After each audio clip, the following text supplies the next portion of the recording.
কুমিল্লা বিভাগ বাস্তবায়নের দাবিতে নগরীর ঐতিহাসিক পূবালী চত্বরে বিক্ষোভ করেছে হাজার মানুষ। কুমিল্লা বিভাগ বাস্তবায়ন না হওয়া পর্যন্ত রাজপথে থাকার হুঁশিয়ারি দেন তারা। আগামী এক সপ্তাহের মধ্যে কুমিল্লা বিভাগ বাস্তবায়নের হুঁশিয়ারি দেওয়া হয় উত্তাল সমাবেশ থেকে। আগামী এক সপ্তাহের মধ্যে যদি কুমিল্লা বিভাগ ঘোষণা না হয় তাইলে আমরা ঢাকা চট্টগ্রাম মহাসড়কের বিশ্ব রোড অঞ্চল ব্লক করে দিব।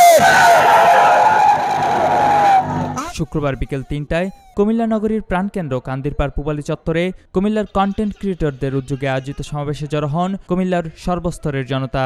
বিকেল ৩টা থেকেই সমাবেশে জেলার ১৭টি উপজেলা থেকে দলে দলে ভিড় করতে থাকেন কুমিল্লা প্রেমী মানুষজন। এ সময় তাদেরকে কুমিল্লা বিভাগের দাবিতে নানান স্লোগান দিতে শোনা যায়।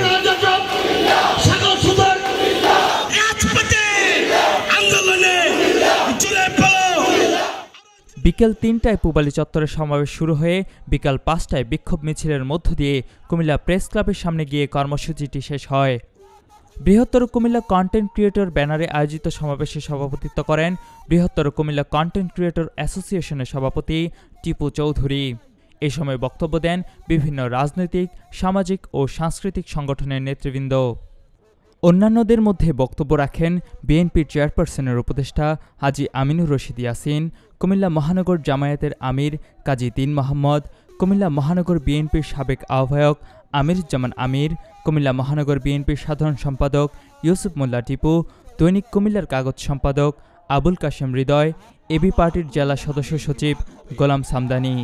সমাবেশে বক্তারা বলেন, প্রাচীন সমতট অঞ্চলের রাজধানী ছিল কুমিল্লা। হাজার হাজার ঐতিহ্যভরা কুমিল্লা যখনই বিভাগের ঘোষণার দ্বারপ্রান্তে যায় তখনই নানান মহল থেকে ষড়যন্ত্র শুরু হয়। নোয়াখালী সহ বৃহত্তর কুমিল্লার ৬টি জেলার বিভিন্ন দপ্তরের ৪২টি আঞ্চলিক কার্যালয় কুমিল্লায় অবস্থিত। তারা আরও বলেন, কুমিল্লাবাসীর দীর্ঘদিনের দাবি কুমিল্লা বিভাগ কুমিল্লা নামেই দিতে হবে।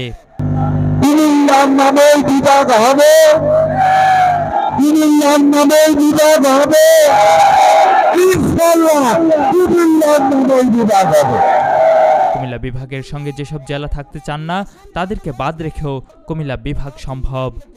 কুমিল্লা বিভাগ যতদিন না বাস্তবায়ন হচ্ছে ততদিন এই আন্দোলন চলবে বলেও তারা জানান।